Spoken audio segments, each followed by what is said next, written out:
these slides to go out to our elected officials to advocate, our state representatives, our Congress people. So some of the slides are going to be obvious to everybody in this room, and it's things we've seen. So I'll kind of go over those very quickly, but just for some background, it's because we're also trying to give these presentations to the state's representatives and Congress people and make them aware of what's going on in Port Hueneme. Because the rain was very localized to Port Hueneme and a little bit of Oxnard. So it wasn't a county-wide storm at the level that it was in Port Hueneme.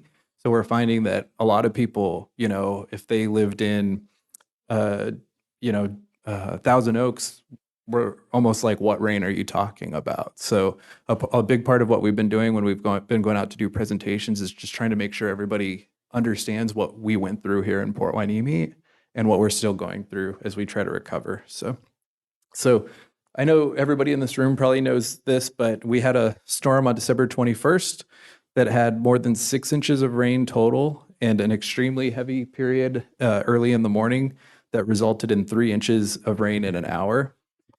We met with the county officials last week, and they said that this level of rain has not occurred in over 100 years. I think they said that the last storm comparable was something like 102 years ago. And the level of rain that hit us is actually classified now as a once in 10,000 year storm.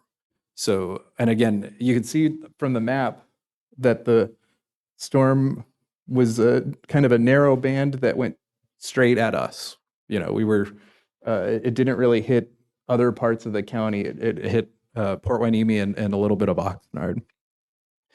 So it's a historic level of rain, and that's not just a saying. That's factual at this point, that it was a historic level of rain. And we have people have probably seen the newspaper articles and news stories that classify it as a historic level of rain that we're still trying to recover from.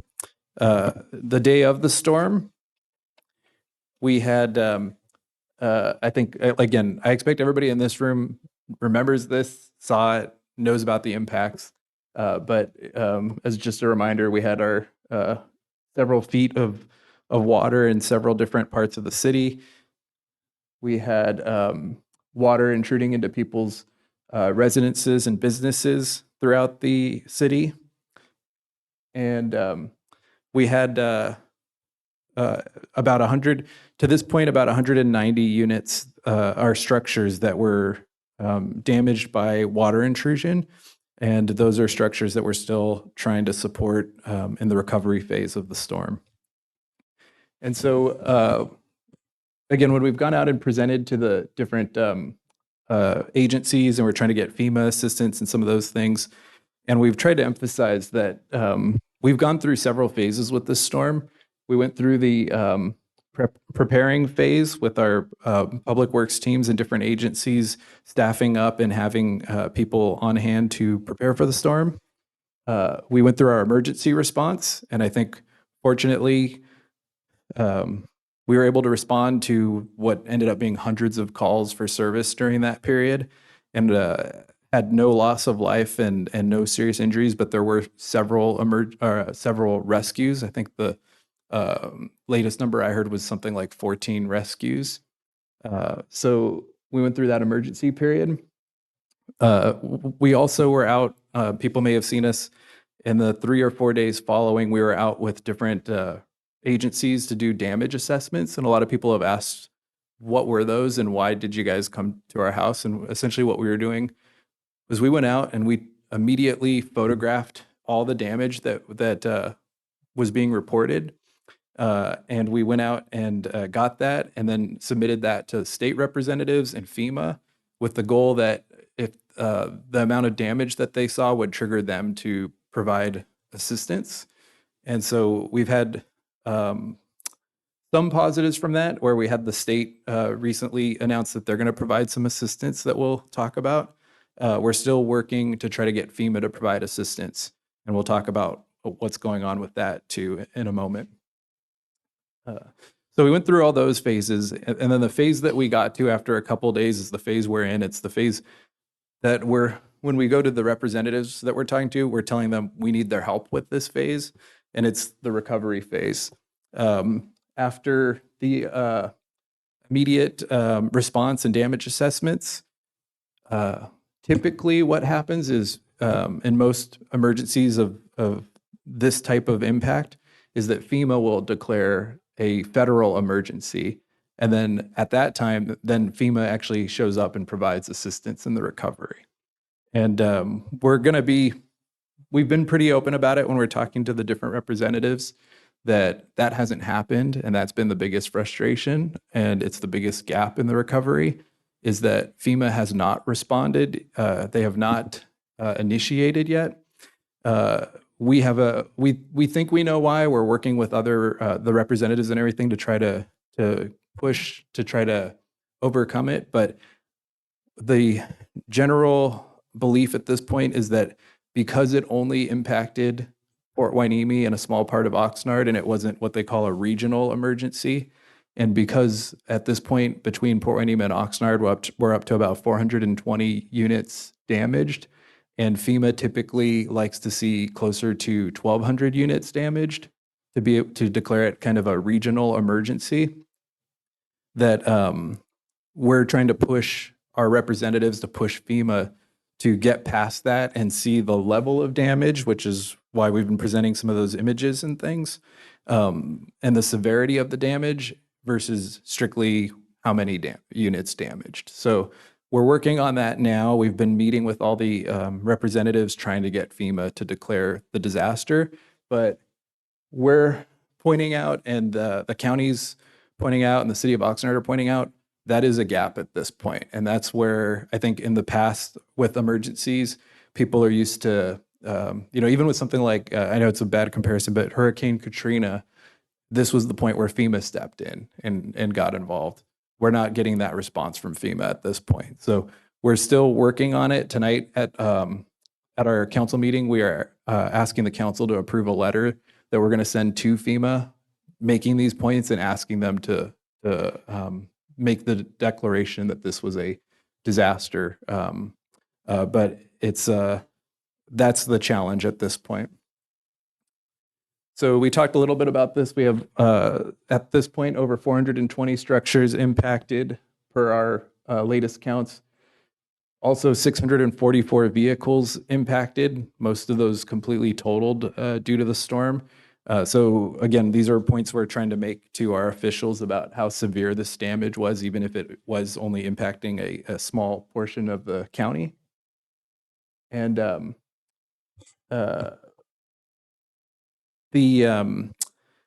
we came through with our state damage assessors, some people may have seen us. It was a group of about 5 of us walking through with clipboards. And one of the reasons why we pushed to do that and why we got them out here as quick as we could is because those state damage assessors, they have state assistance that they can authorize. And we'll talk about what they have authorized in a moment. But they also have the ability to support the FEMA requests as well. So we wanted to make sure to get them out and show them as much damage as possible. And we did show them enough damage for them to declare some the need for some assistance. And so the first thing that the state did is they authorized the Small Business Administration, the SBA, to launch their disaster loan program. And so I'm not sure if people heard about this, but that was announced on Thursday of last week. We have flyers that we've gotten from Small Business Assistance disaster loan program that has more details in both English and Spanish about how the program works, and that they're launching at the South Oxnard Library a loan information center where they'll have the assistance program, but also other assistance that they've identified as well. So that's one of the big things we're trying to let people know about right now is that's launched and that is open as we speak. The first day was Saturday morning. They're opening again today at 9 a.m. and they'll be open at this point moving forward Monday through Friday. So that's the latest assistance that got announced. The other thing we want to make sure people are aware of is we are working with VOAD, which is it's a volunteer group for Ventura County, and it organizes a lot of different volunteer groups to kind of in one place so that we can coordinate all our efforts to help. And right now, at first, people may have seen there were different numbers on the websites and different numbers in different places on who to call for help because we were listing each of those groups separately. But about a week and a half ago, we got 211 involved. And so now people are able to call 211, and it's one phone call, and then 211 will actually do a needs assessment for any needs that people have in the recovery from the storm, and then route those through to the different volunteer groups so that they're able to track everybody's requests and make sure that a volunteer group's getting back to people. That is live as we speak. And so, and then the last thing is 211 is also going to be at the South Oxnard Library so that people, when they come in to ask for the small business assistance loans, they can also get the 211 assistance at that time. So there'll be the point of contact for any recovery needs. I talked a little bit about the SBA disaster loan assistance. I want to give a little bit more detail because I know, I think most people, when they hear small business assistance, the first thought is, well, they're not doing anything for residents, but they actually are. It's just that it's organized through the small business assistance program. But they have loan programs for both homeowners and renters.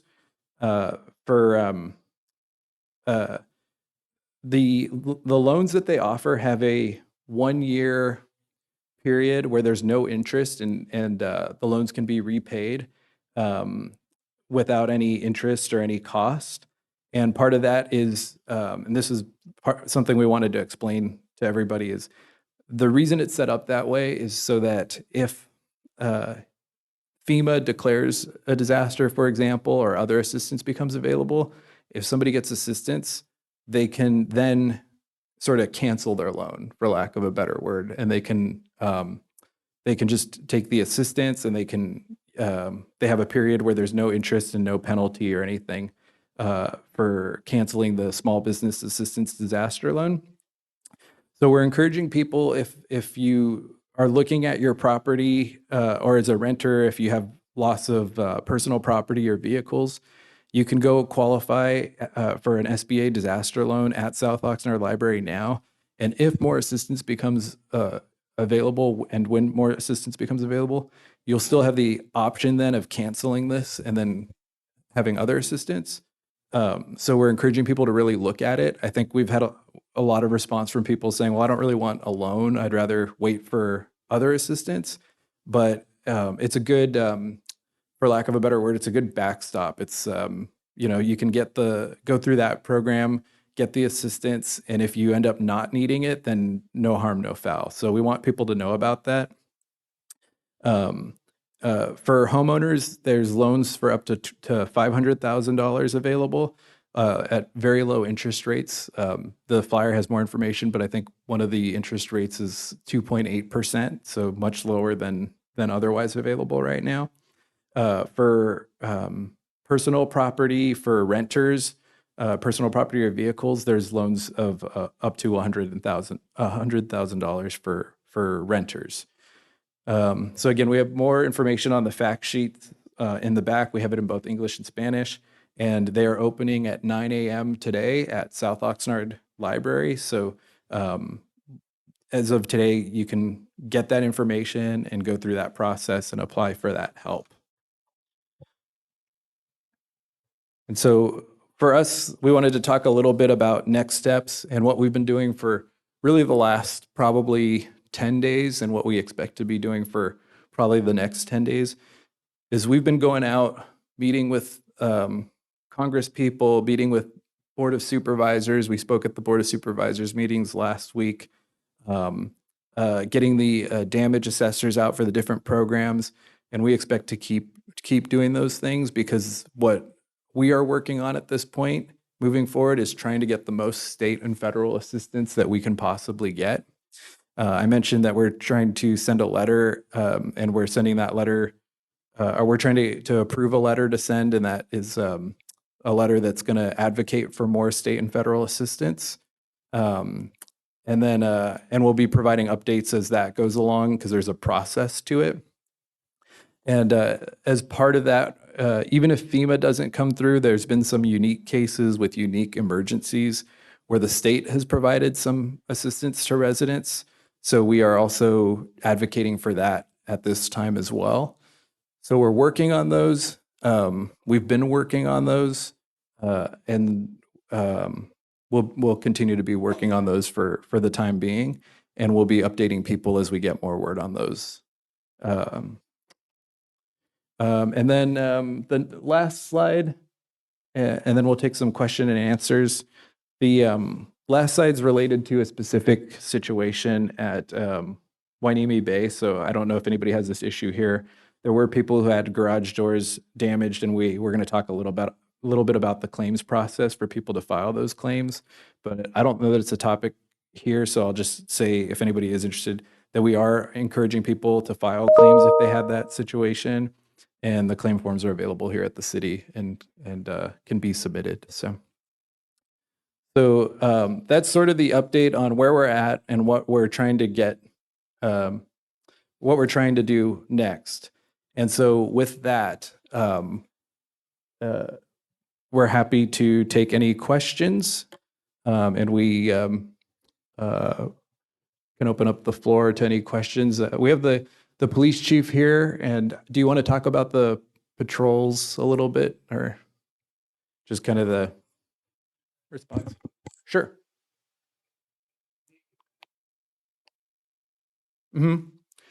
Yeah, and so the short answer is I didn't mention insurance companies because we are not involved in the insurance process. If you have insurance, obviously, one of the first things you should do is contact your insurance company.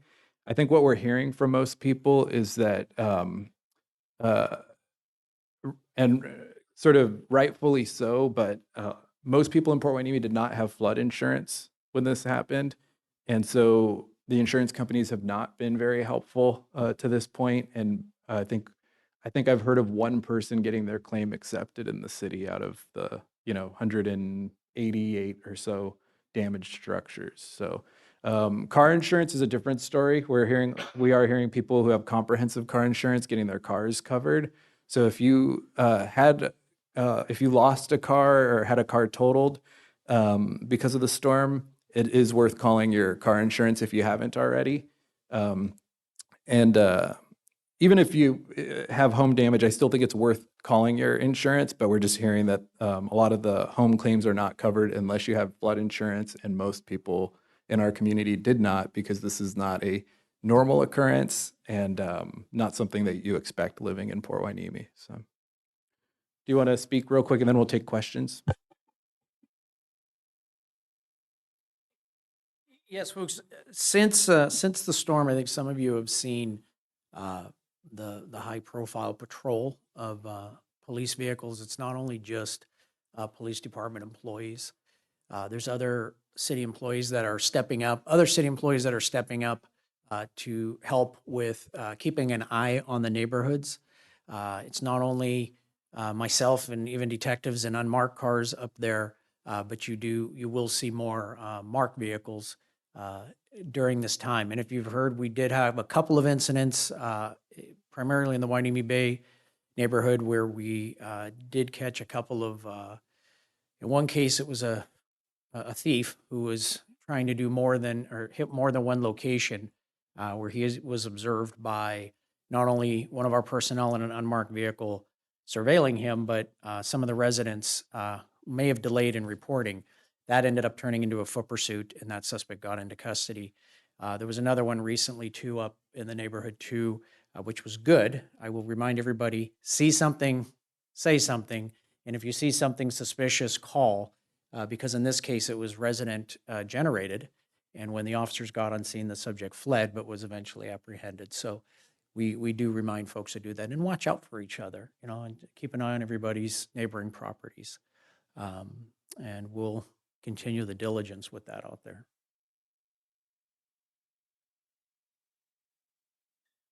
So just to wrap up before we take questions, and we'll take as many as you have. Um, so the real two, I think, three messages. One is if you see something, say something, and we have PD out helping. And I had some people who say, "I've seen a lot of officers out. Does that mean there's a problem?" And it's no, we're out to try to be visible and to try to prevent problems. And so we'll be doing that for the time being.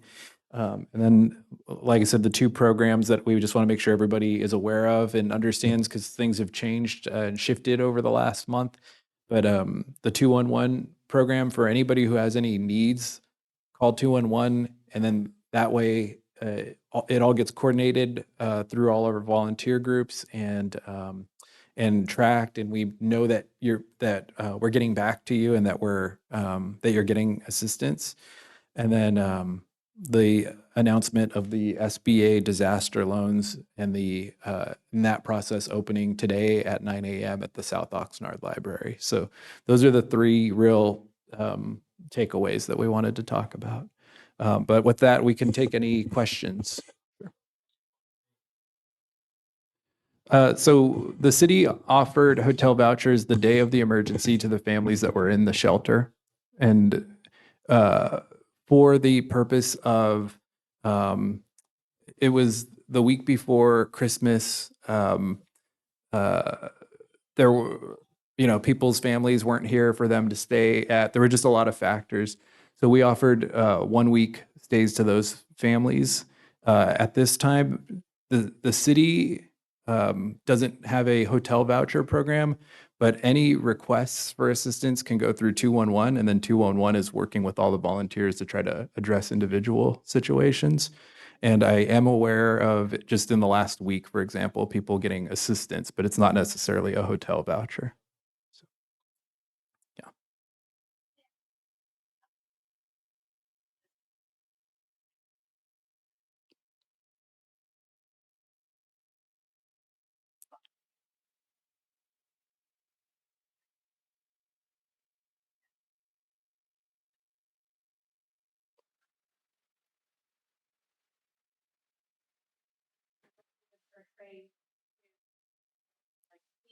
Yeah.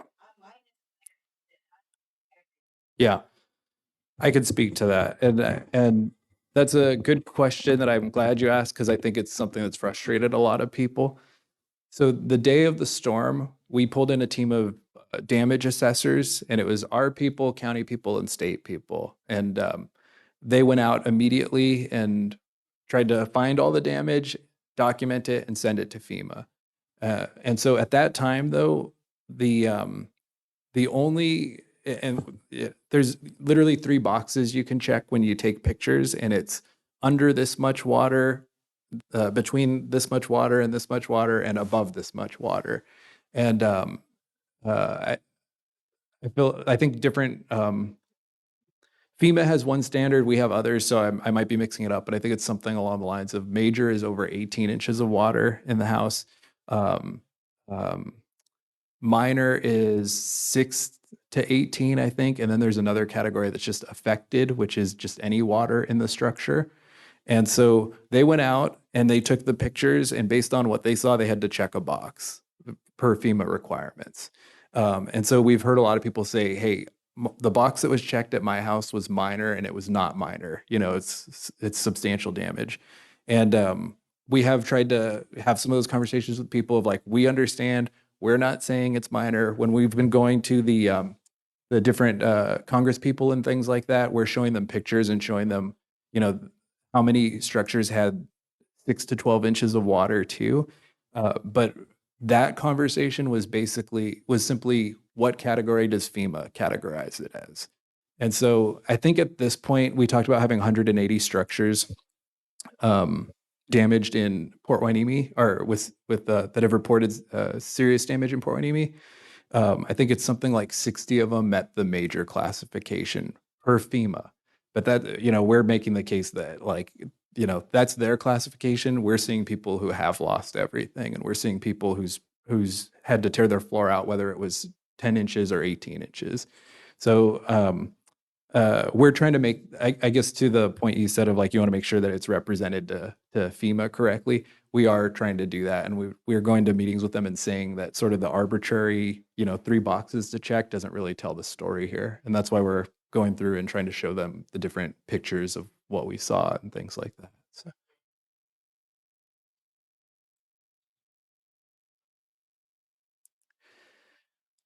yeah.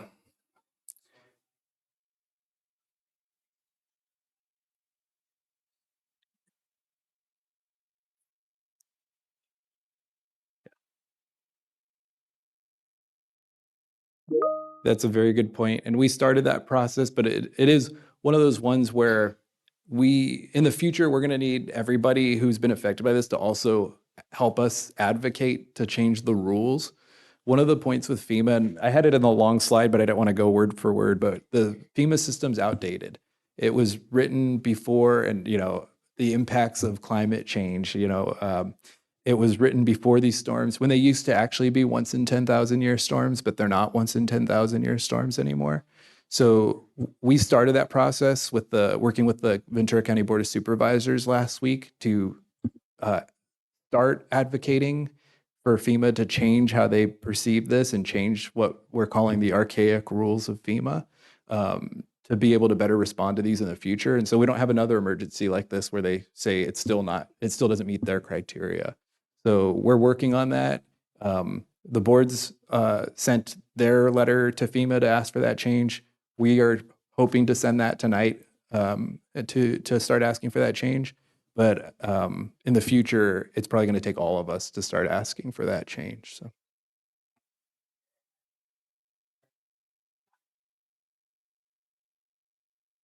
yeah, yeah.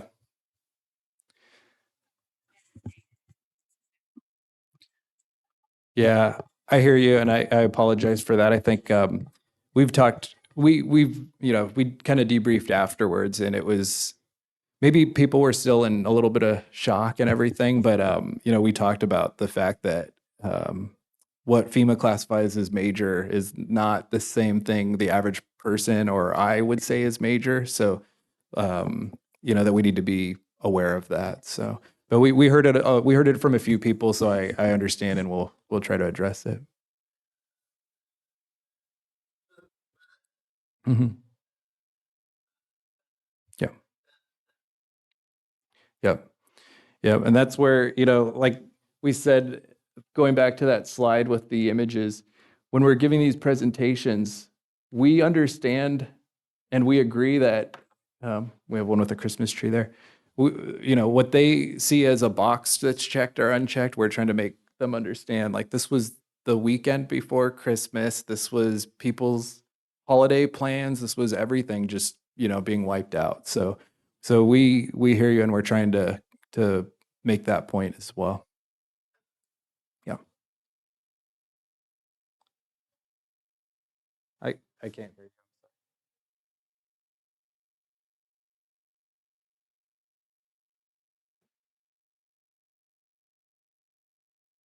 So if your insurance doesn't cover your car, so first step is call your insurance, right? Which it sounds like you did. And if they're not covering it, so right now there's a couple things, and one is like we said, we want to make sure people know that now that state loan assistance is available at the South Oxnard Library.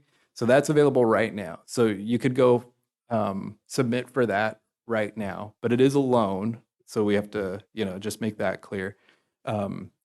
We did ask at one point if at any point the state decides to forgive the loans and they become grants instead of loans, and they said no comment. So that's possible, but we don't know that yet. So that's available right now.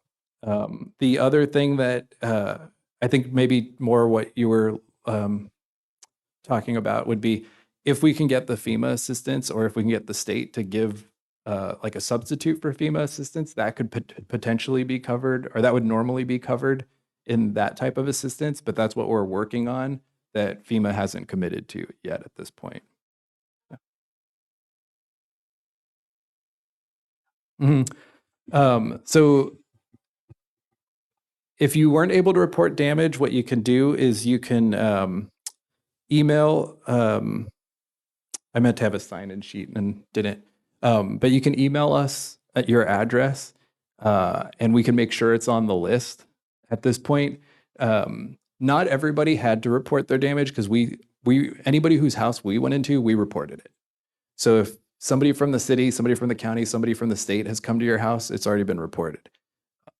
Otherwise, you're on the list if you reported it. But right now, that list is essentially only the list that's trying to get FEMA assistance. So, if there's a couple of people who haven't reported, it's probably not going to change the FEMA analysis where FEMA is saying that it's just not a big enough emergency. But if you have an address that you don't think's been reported, you haven't talked to anybody from the city, the county, or anything else, you can email it to us and we'll submit it to try to get it on the list.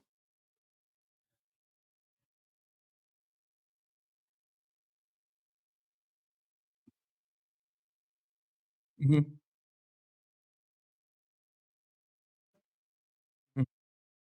Yeah. I think it's just at this point, under the circumstances, do the best you can with it and provide the most information you can. And like we keep going back to like one of the gaps right now is that FEMA assistance because if the FEMA assistance was coming through, they wouldn't be asking for the same level of documentation that we're having to ask for to go through these other processes. So I think it's just report as best you can at this point, and then we're still advocating and hoping that that state and federal assistance come through, and then people won't have to go through some of these other processes. So, yeah,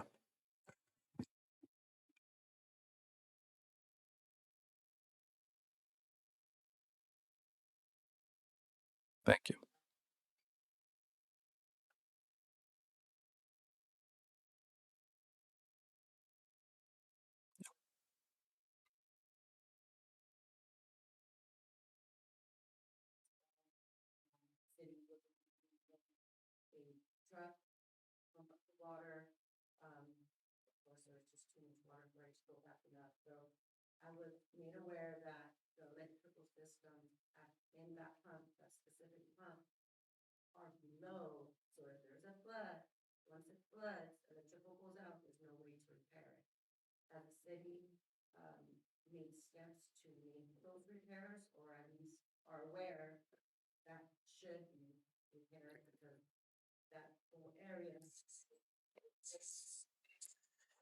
So the easy answer, because there's a lot of questions right now about individual drains and individual pump stations and everything.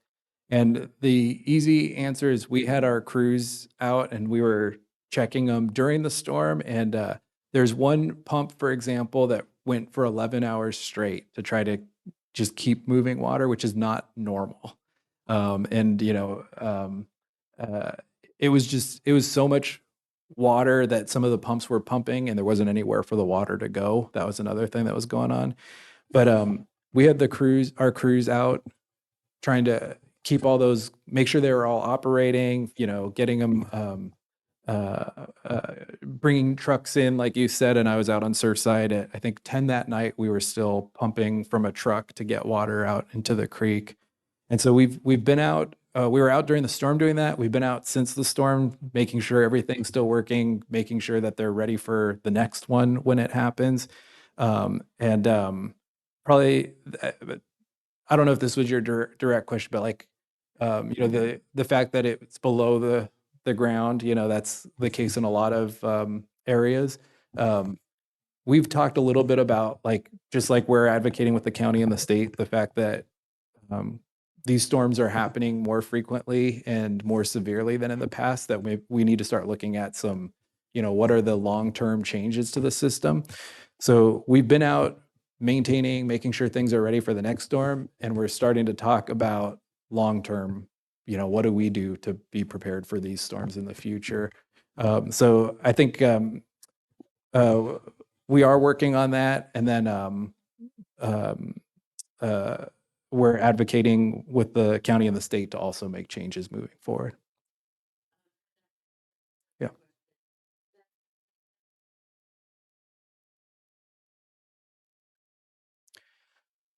Yeah, the Channel Islands drain you're talking about.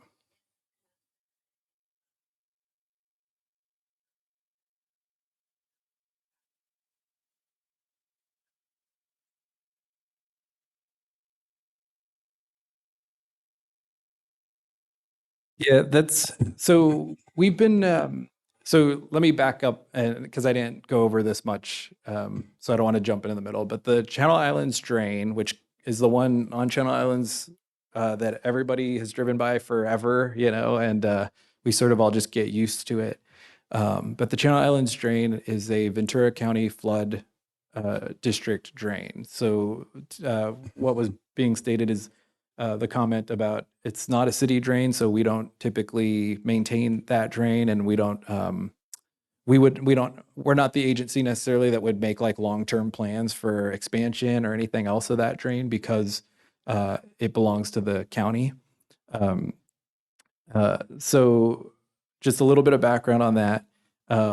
But to the question of, I think the question was essentially like moving forward, should the city look at advocating for that to be a flood zone, basically?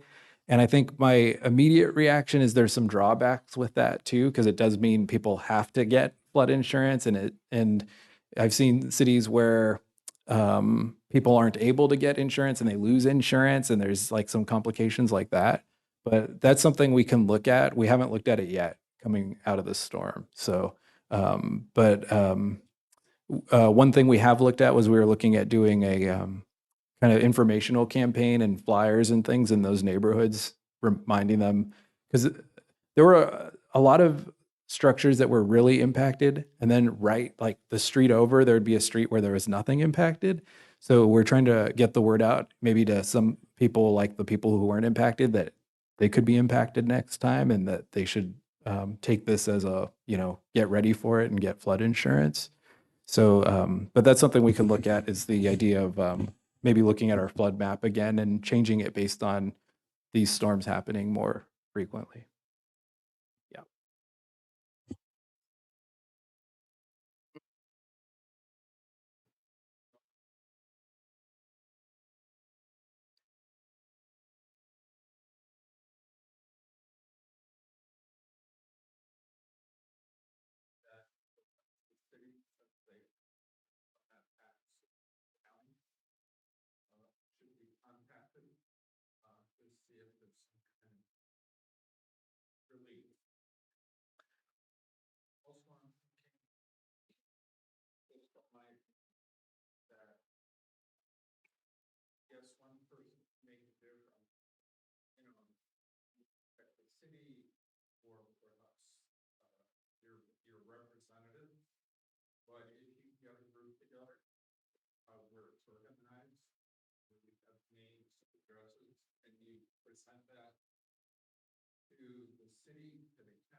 Yeah, and I think that's part of when why we wanted to talk about sort of the next steps in the city advocating, but we also sort of want to start getting people thinking about, their strength in numbers, and if we're not getting a response from FEMA, we'll keep everybody informed, because there may be opportunities for people that were impacted to be in those meetings or speaking or calling to try to get um, uh, people to FEMA and other agencies to understand the impacts of this storm.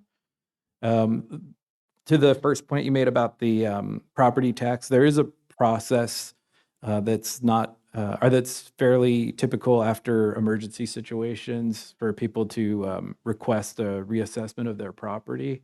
It's sort of a bittersweet thing where, your hope is that your property value isn't impacted, but if you really believe it is, then you can apply for a reassessment to have your property taxes reduced. So It's more typical when there's things like a fire or landslide or something like that. But yeah,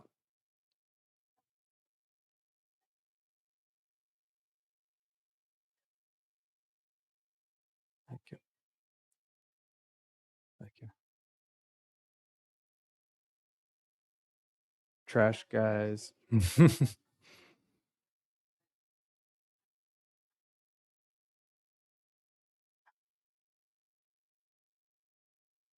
Yeah,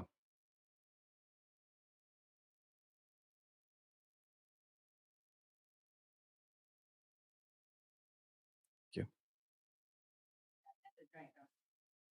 Mhm.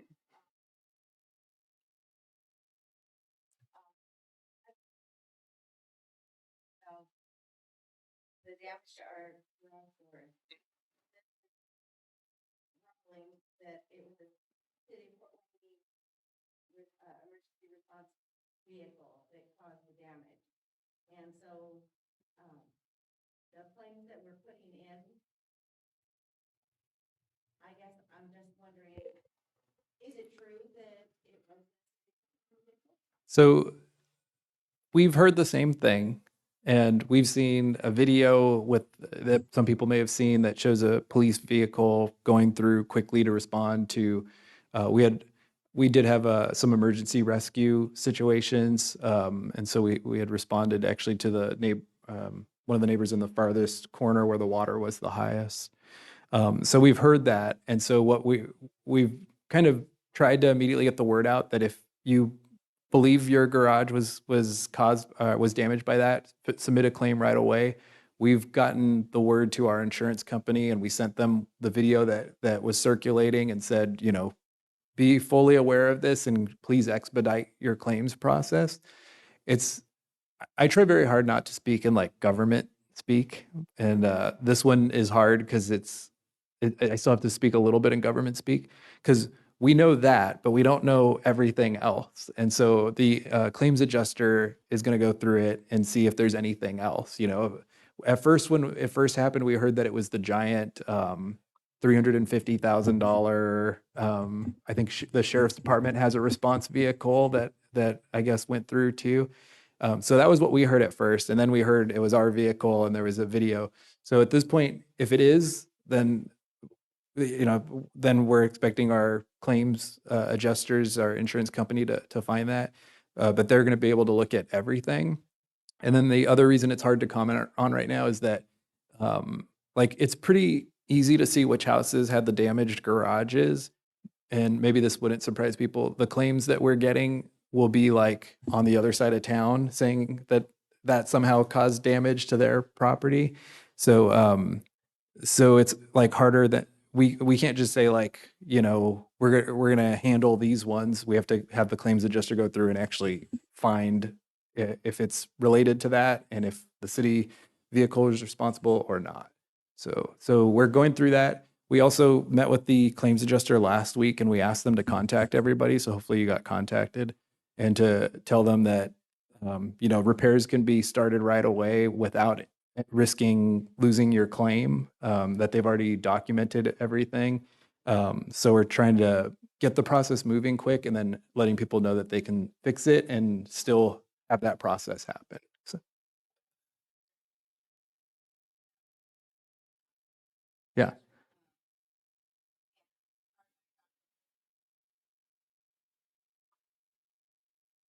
Mm, yeah.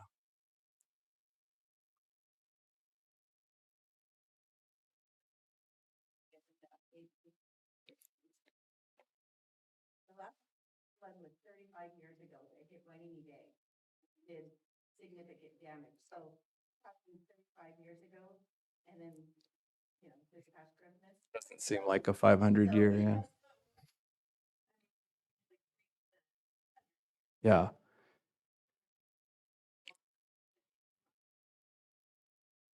So we've had a couple meetings where we had some of the county flood protection district people in the room, and we talked a little bit about what those different because people probably know in this room, at first they were calling it a once in 100-year storm, and then all of a sudden it was a once in 500 year, then a once in 1,000 year, and the latest we heard was once in 10,000 year, which I hadn't heard before. Um, but so we're trying to have those conversations about like what that really means and what we can do to be more prepared in the future. I think that's probably going to be a conversation with FEMA, but also with our county flood control district and some others involved. So we've started to talk about that, but we haven't gotten that to FEMA yet. So that'll be something we work on. Exactly. Yeah. Okay.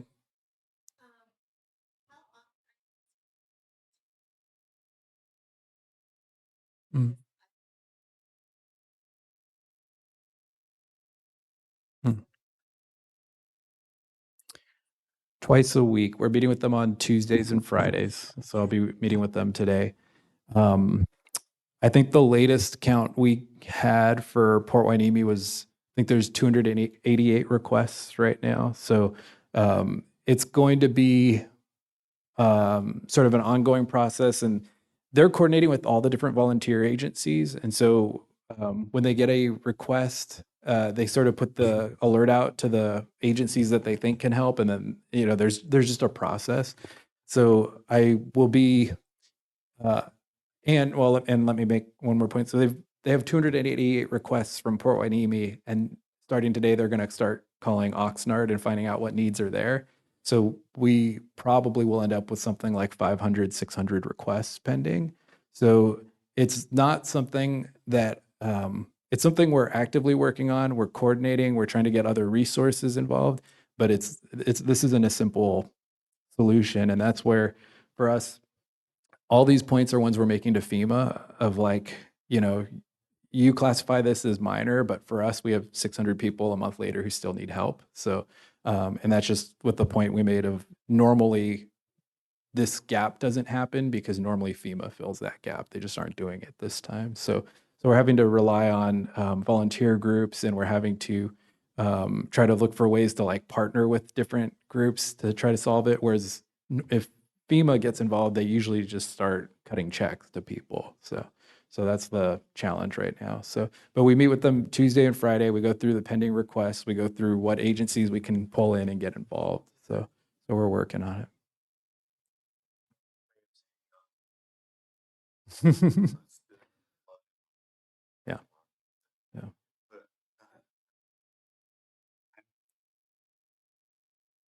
Team did come through. All they wanted to know is that the water reached the electrical service. Didn't, then they left. Yeah. So I'm like totally about the team. We're still in shock. Yeah. And even the dispatcher, when I called before the water came in, I said, "It's about to flood. The water's raising out there." He said, "We're getting calls all over the place," and that was it. Now it may have been Oxnard that picked up that.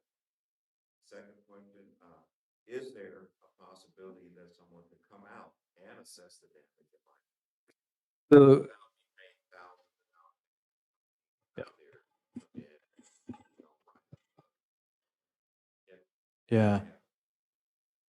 Let me answer because both of those are sort of the same answer, and it goes back to what I was saying earlier. The damage assessment that the city and the county and the state have performed so far is not an individual damage assessment. And we got this from people. There was a house we walked into about maybe 10 days ago, and we walked in and we saw major damage immediately.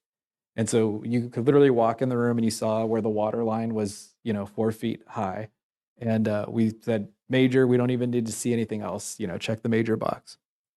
And the person came out after us and was like, well, but you didn't even go into the other rooms, or anything else. So we explained it to them, and it became clear that we needed to maybe explain it better to everybody. That initial assessment was literally just to tell FEMA how many structures had major damage. And so, once you saw major damage, it's major damage. It wasn't a complete listing of, personal property. It wasn't, cost estimates. It wasn't anything. Exactly. Exactly. Yeah. Yeah. Yeah. Exactly.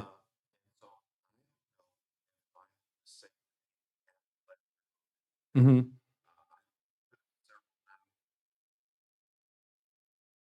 Hmm. Yeah.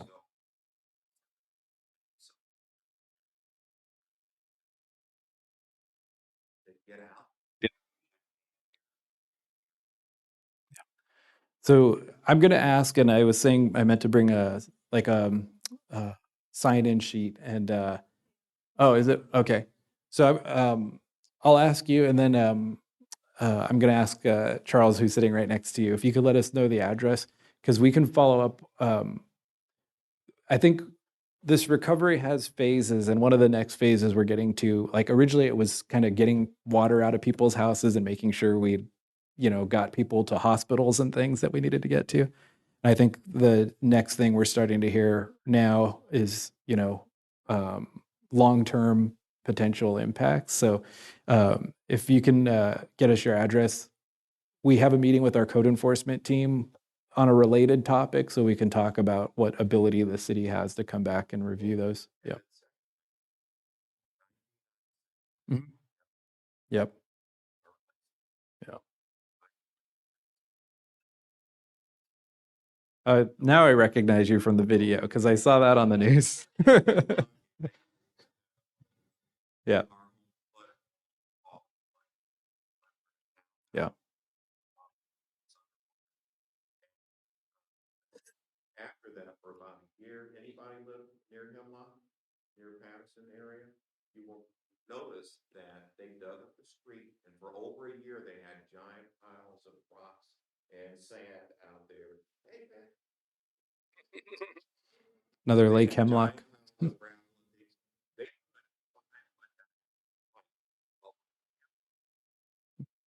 I mean, this big.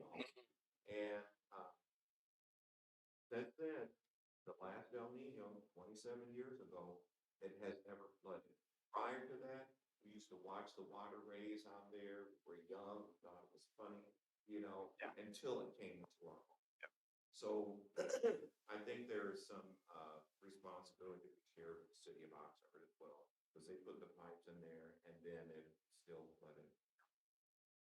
Some long-term changes that need to be made. Yeah. Okay. I think you've had your hand up for a while, then I'll come over here. Yeah.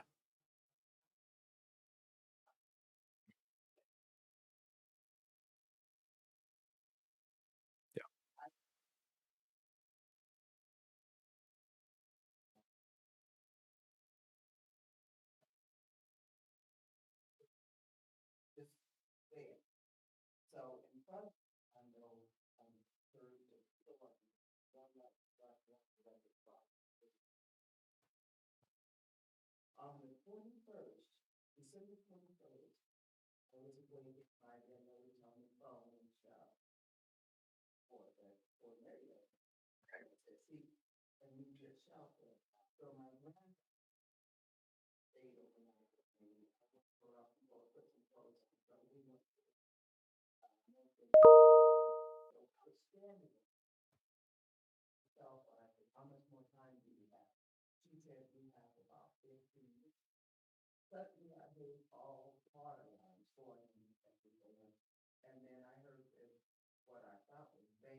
the water was coming up to my knees, but as soon as we realized the water was coming in, I ran and I started unplugging everything else, the door electrical.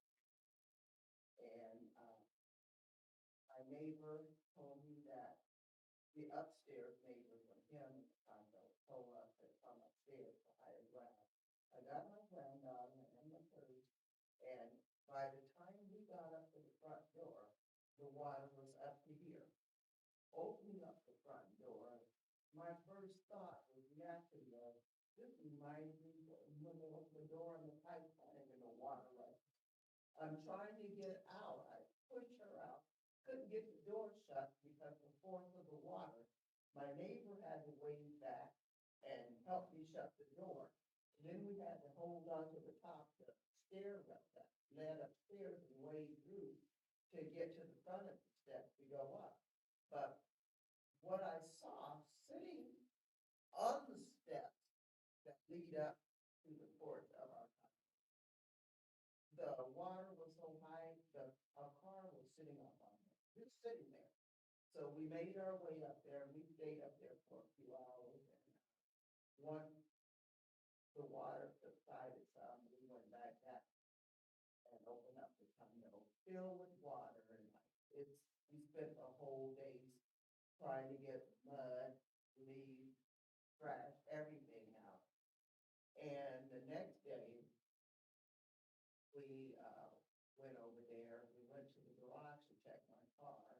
And of course, it was a total loss, but I had good insurance, they paid it off. But one of your people from, said his name was Chris, from the city of Fort Wayne, he came by one day and, I was telling him, why was there mud and debris coming up that I noticed in the kitchen sink the next day? He looked over at it, he said, ma'am, unfortunately, there was a raw sewage leak along with the flood. And what came up in your sink was that's raw sewage. He said, what came into your home mixed with the flood water was raw sewage. And so when, like Gary mentioned that it didn't come up to the lower electrical outlet. And my condo, it did, it came above. And, I have these plastic bins filled with stuff because I got rid of my old records and everything, getting new ones. And I decided to wait till 2 weeks after Christmas, because I figured it would be cheaper on sale. Everything in those 5 bins were soaking wet. Photo album, everything were lost. But that's when we discovered that the water was so high, even with the windows closed, it had rain in. So everything was totally destroyed. And the guy named Chris, he said he's from the city of Fort Wayne. He said everything had to go because it was contaminated. Rubicon came, a few days ago and they removed all the floor. And it was still soaking wet up under the wood floor. My electric adjustable bed, that was destroyed. It was all wet. The bottom, left everything on the bottom of it, with the motor underneath, the stove, the refrigerator, everything was destroyed. And then they told me, all the lower kitchen cabinets, which I just had put in at the end of 2021, and the new vanities in the back, all that has to go because they said, it got wet and contaminated. So, I just said,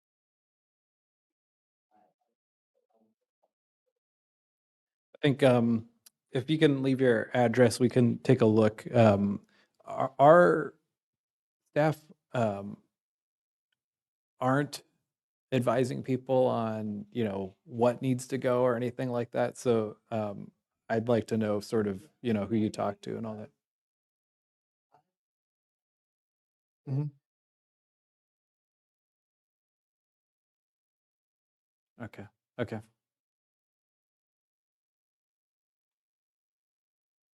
Okay. Okay. All right. And I know I said I'd get here next. Yeah.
Yeah.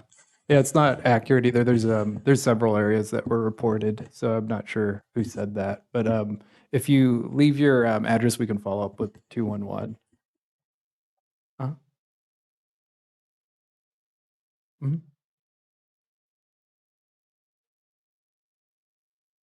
Yeah. So if FEMA doesn't declare an emergency, then FEMA will not provide assistance. So that's why we're spending a lot of our effort trying to get FEMA to declare the emergency and provide assistance. So it's pretty much that simple. If they don't declare it's an emergency, they don't provide assistance.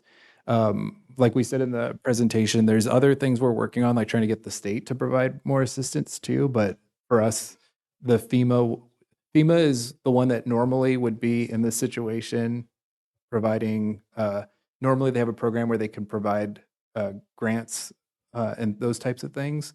So that's what we're trying to get right now. Mhm, mhm.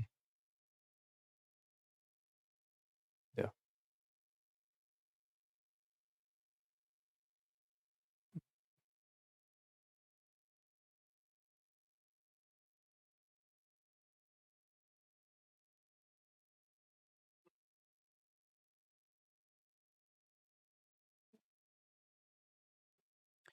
And that's why we wanted to make sure people know that starting today at the South Oxnard Library, there's the Disaster Loan Assistance Program.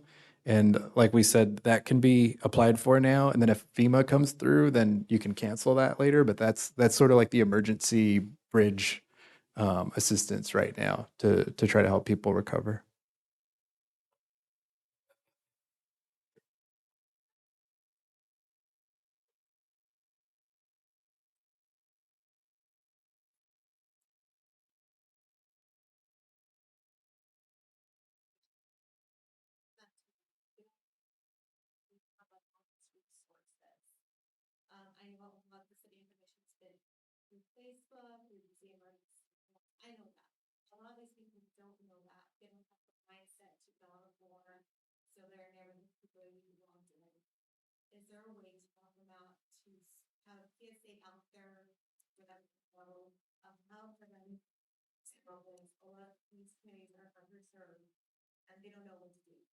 Yeah. And so um, you mentioned that you've seen it on Facebook and you've seen it on the websites and things. So we're doing that, but we also have actually taken flyers out in English and Spanish to most neighborhoods in the city. Focusing on the areas that reported most damage, but we did go out to other areas with different flyers and things. So we are still planning to keep doing that. But it is, one of the things with these situations is people have to report their damage. Otherwise, the city doesn't know, the county doesn't know, the state doesn't know that you need help.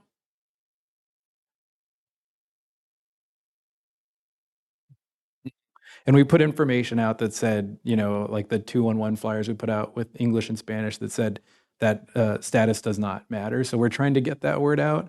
I think if you know people who are saying that, help us get the word out. So, but we keep doing it. On Thursday, we sent people out with flyers in English and Spanish. Now that we have the official launch of the disaster loan program, we're going to send people out with flyers in English and Spanish. So we're working on it. Uh, and uh, we're going to keep trying, and hopefully, if people know there's areas, let us know, and we'll send somebody out with information.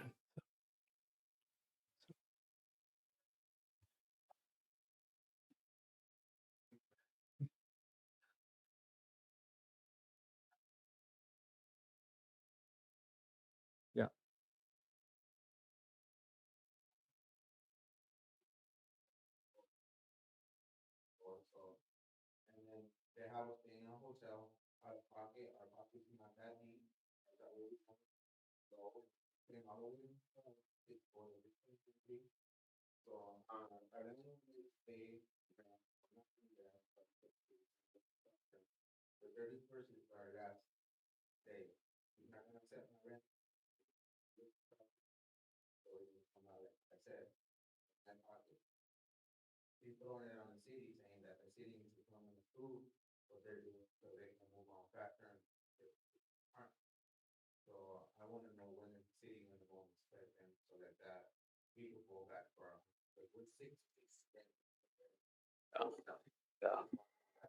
Yeah, so we've opened up our expedited permit process, so that should not be a holdup. So if your landlord's saying that, have them call us because yeah.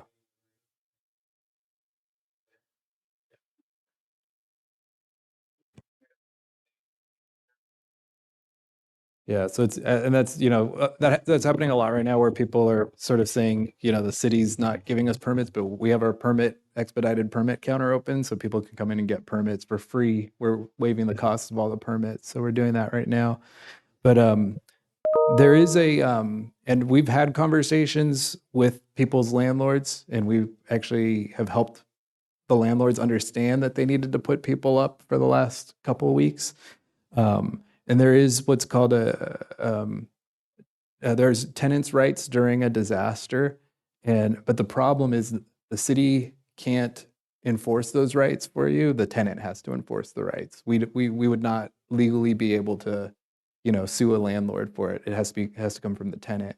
So there are duties that the landlord has that I would strongly encourage you look at. You can literally Google tenants' rights during a disaster, and unfortunately this stuff happens. So there's guides and things out there that explain this. And then for one of the reasons we wanted to get the word out on that loan program is because it does have the ability to provide $100,000 loan, up to $100,000 loan to renters as well who need assistance. And then, like we said, that could be canceled if FEMA assistance or anything comes through. So I think there's a couple of things, and I think one is I would strongly encourage people to if you're a tenant and you don't think your landlord's treating you fairly, to look at that tenant's rights. And then the other is, like we said, we're suggesting people look into the SBA disaster loan assistance at the South Oxnard Library. Even if you decide not to do it, I think it's worth going and getting the information and finding out how, if it would work for you. So, yeah.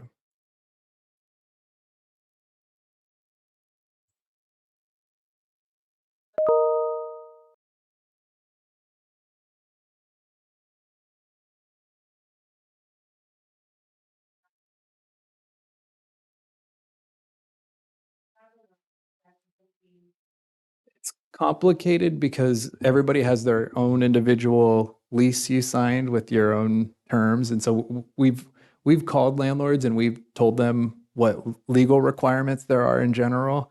And I think we're hearing some landlords who are going above and beyond and getting right on it. And then we're hearing from some who are putting people far away and, and starting, whatever process to sort of, not be responsible moving forward.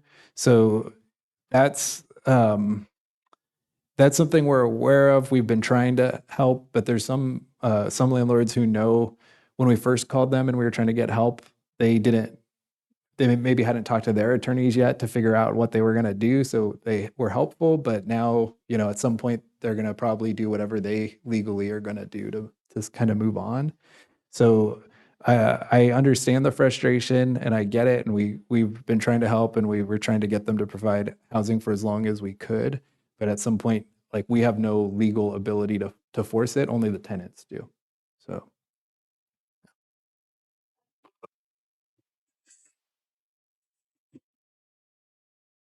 Mm.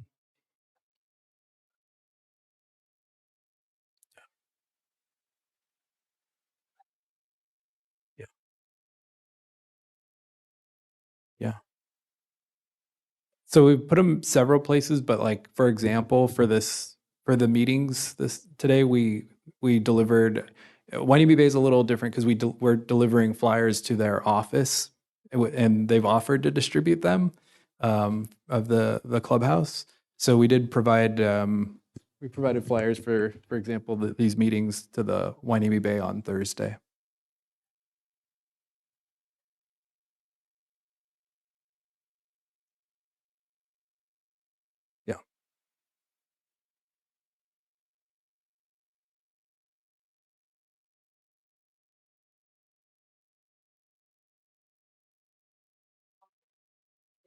to get out, push.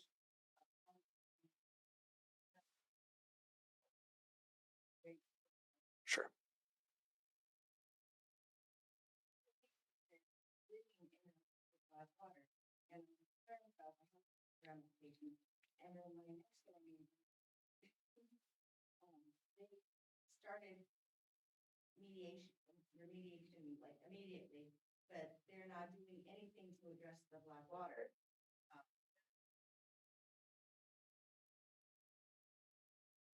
Sides of anything. So, so they're already rebuilding their house. That black water mold is gonna be in there. What is our, I guess, our recourse for if we start getting sick because their unit wasn't properly treated? I think there's a couple things there, and one is even specifically on the mold remediation issue, and I'm looking over here to confirm. We sent out flyers and through different areas, but specifically Wainimi Bay, just related to even the mold remediation issues, right? So we have been sending that information out, and we've been trying to get it out to you. So if it's not, let us know because we'll follow up with the HOA.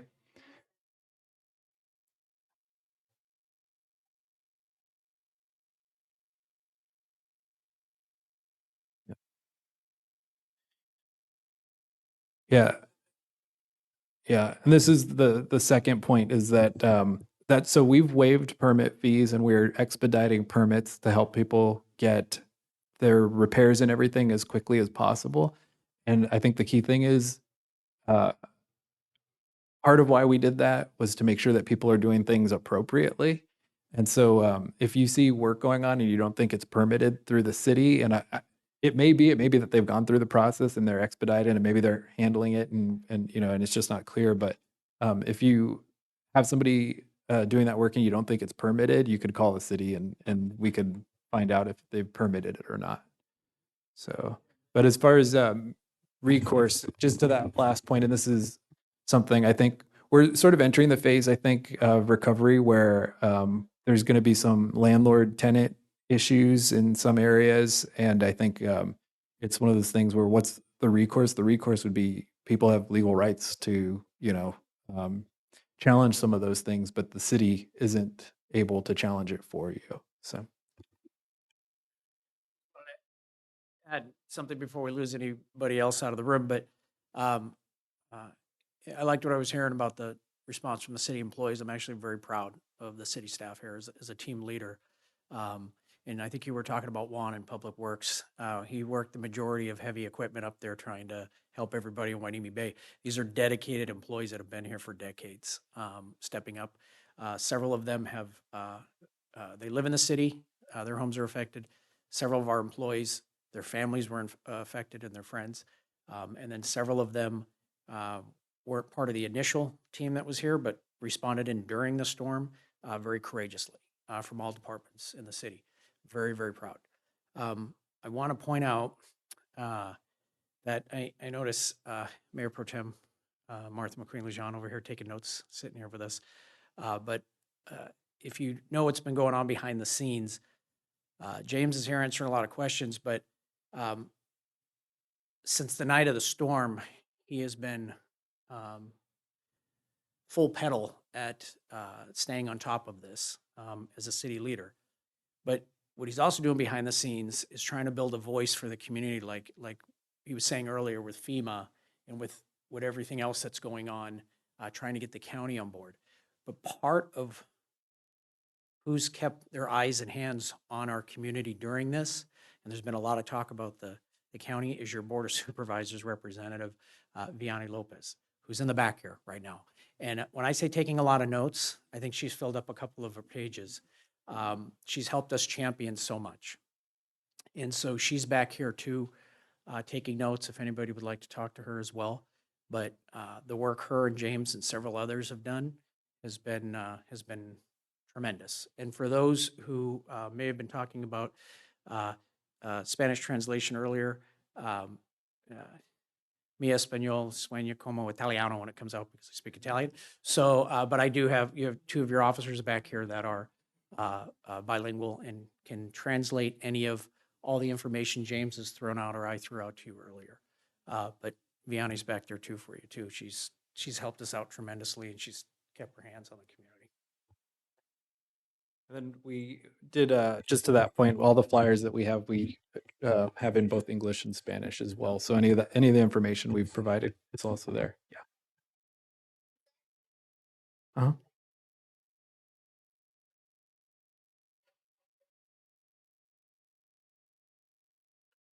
Uh-huh. We can, we'll take a look at it. Yeah. hmm hmm Yeah. Yeah, we can do that. David?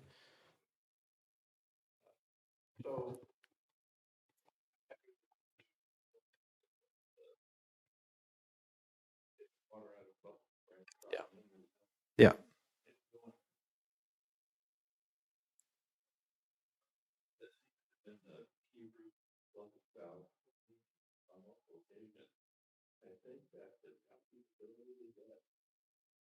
The lagoon? Yeah. I think so. Yeah, I think so. Yeah.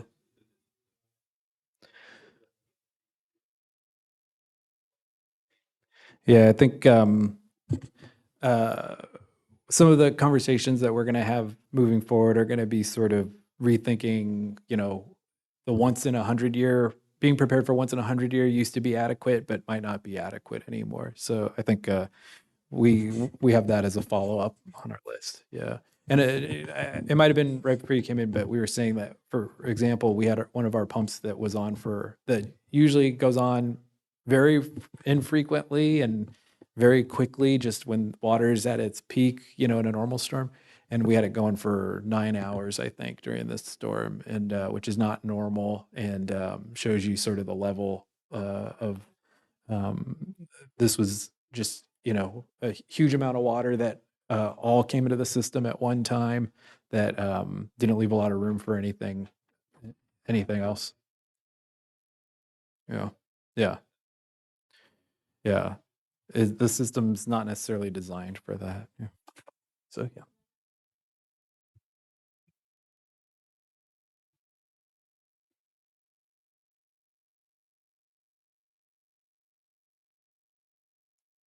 Right. Yeah. And so um, that's where we were talking about, like, the things we're working on and the assistance we're trying to get, and we're trying to get FEMA's the primary one. And like we said, we acknowledge, like, at this point, this is where FEMA's usually here and they're providing the funding. And what's different in this situation is FEMA hasn't gotten here yet. And we're not sure if they're going to get here, just because they don't see it as a regional issue at this point. So we're advocating with FEMA, but we're also trying to advocate with the state to try to get some different types of assistance. But that's where we want to let people know about what is available right now, the loan program at the South Oxnard Library, because we would strongly suggest people look at that while we're waiting on this, because at this point we don't have an ETA or an estimated time or confirmation of when they're going to get here at this point.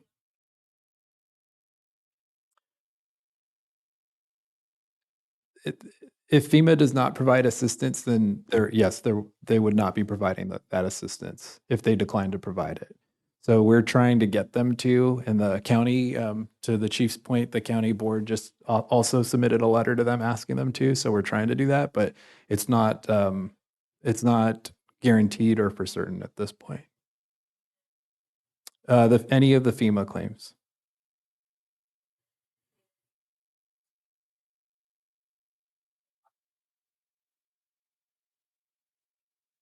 So I can't comment on any claims because everybody's claims are different.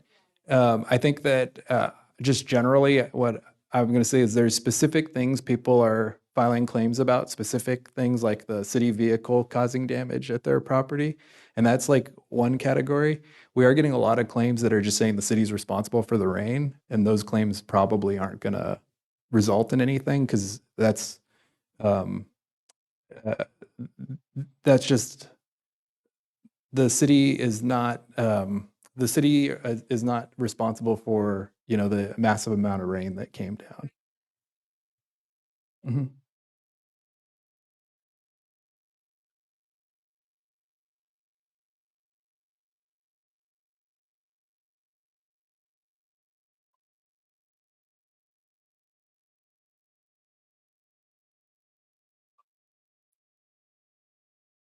Yeah, I think you could, some people could purchase it from their insurance, and I think there is like a FEMA, which FEMA is a government agency. It's the federal government agency. So FEMA, I think, also offers some. So they may have been saying you'd have to go through FEMA for the insurance.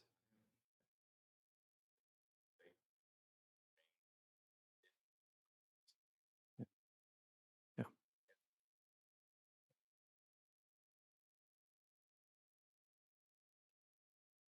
Maybe recognize my voice, to report the strange things going on over in Empire Village, and sometimes because I'm a retired correctional, sometimes I don't want to leave my name to the application, but we have fees and things.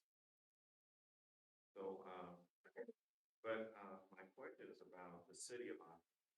You know, is the city accepting any responsibility, especially around the Boulder Hemlock area or Lake Hemlock? Because when I called, you know, for my meeting, I guess they were inundated. I'm not sure if the call went over Oxnard, but I called the county, and about an hour into the flooding, they said I was the first one. Okay, and the water there was 4 or 5 feet deep in the middle of Elsinore, the others across Street there. And and so about an hour after that, at first they tried to say, we don't, that's not our thing. I said, yeah, but this is an emergency because of the flooding. He transferred me. The guy sounded like I woke him up. He said, okay, we'll see what we can do. So about an hour and a half after that, I see some guys walking down the street, maybe about 5 guys in yellow rain suits. And I looked there and I'm like, hey, the drain is not flooding right there on the corner of Brookside. And the drain is not flooding. And again, that's where they had the 5 feet diameter pipes underneath. And the leader looked back and said, well, what do you want us to do? Yeah. Yeah. So about an hour after that, the trucks come out. And shortly after that, the water starts going. So whatever was going on, you know, they were able to apply some remedies to that. And so there is, I think, you know, some responsibility for Oxnard or some assistance maybe. Do you know anything about, are you guys collaborating? No, well, we're collaborating with them in kind of recovery efforts. We haven't done any review of their response, and they wouldn't do any review of, you know, our immediate response. We're each sort of responsible for our own. We've heard some rumors in that area where people were saying that they saw some uh, uh, uh, either Oxnard employees or county employees or whoever it was out there, and they cleared a drain, and then it resolved the issue. We haven't confirmed that. We also, it's not necessarily our place to confirm because it's their drain system. So, you know, we wouldn't be the experts in that either. And that is where I guess to go back to the last question is if you believe, if you saw something like that and you believe that's what caused it, that's why we told people file the claim with whatever agency, you know, you saw out there, and then we'll go through a claims process. If you file it with Oxnard, you know, pointing that out, and they'd go through a claims process, and their insurance company would ask them what time they responded and what they did and all that. And if they're responsible, they should, at the end of the day, they should acknowledge that. But we aren't like doing any sort of review of Oxnard's response, you know, to the situation. So,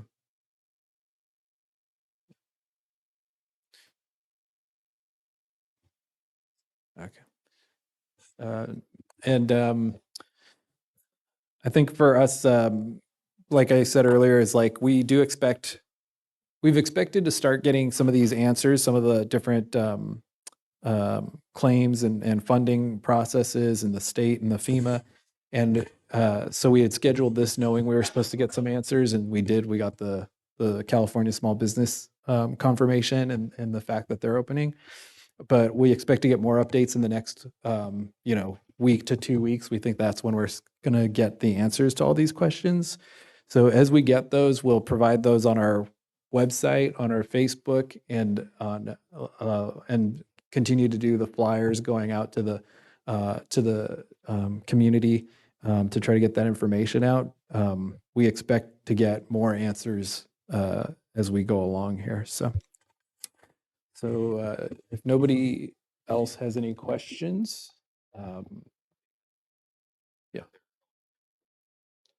yeah, I think it's 9 to 3. But I was going to say, but then I heard 9 to 6. So did you hear 9 to 6? Okay. Yeah. And it might have been 9 to 3 was their first day because they opened on Saturday as sort of a soft opening. Yes, South Oxnard Library. And so they're open it's probably 9 o'clock by now. So they're open now. And they'll be open for the time being I thought it was Monday through Friday. Did you say Thursday? Okay, Monday through Thursday. And like I said, for us, we wanted people to know because that is right now a good backup option in case nothing else comes through or if it takes a long time for something else to come through. So, yeah.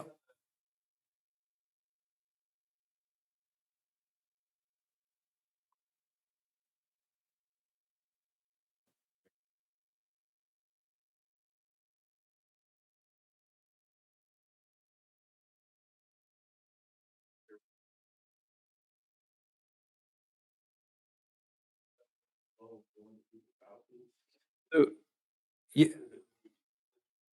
yeah, we hadn't heard about any widespread situation like that. So there was a rumor that went around because one contractor hit somebody's line and that caused a problem. Okay, yeah, but we had not heard about any system-wide issue. Yeah, yeah, yeah. No, no. Yeah, and actually, I think it was your neighborhood, and it was a contractor. Yeah. Okay. All right. Well, thank you, everybody. And like I said, we'll keep providing more information. I know it's not every answer yet, but we'll try to provide them as we get them. Thank you.